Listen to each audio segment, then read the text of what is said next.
আসসালামু আলাইকুম রহমতুল্লাহ বারকাত। তুমি যদি তোমার জীবনকে সুন্দর করতে চাও, তাহলে নিজের জীবনের জন্য কাজ করতে হবে। অন্যের জন্য তো অনেক কিছু করেছো, অন্যের পিছনে অনেক সময় নষ্ট করেছো। অন্যর জন্যে তুমি খেটে খেটে নিজের শরীরকেই শেষ করে ফেলেছো, নিজের মনটাকে নষ্ট করে ফেলেছো। নিজের জন্য কি কোনো সময় কিছু করেছো?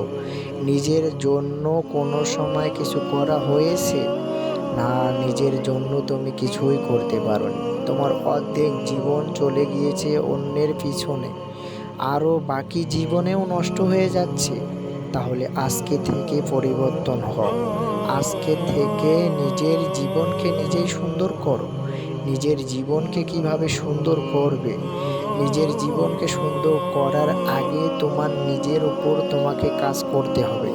নিজের ভালো নিজেকে বুঝতে হবে। নিজে ভালো থাকতে গেলে কি করতে হবে জানো? প্রতিদিন তোমাকে নিজের জন্য কাজ করতে হবে। 1 মিনিট হলেও নিজের পিছনে ব্যয় করতে হবে।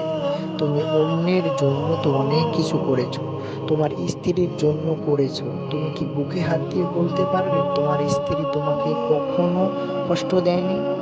বা তোমার গার্লফ্রেন্ডের জন্য করেছো, কিন্তু তোমার গার্লফ্রেন্ড তোমাকে কখনো ধোকা দিবে না, এরকম কোনো গ্যারান্টি আমাকে দিতে পারবে? না, কখনোই গ্যারান্টি দিতে পারবে না। তুমি তুমি তোমার নিজের জন্য কাজ করবে, জীবনে সফলতা লাভ করবে ইনশাআল্লাহ।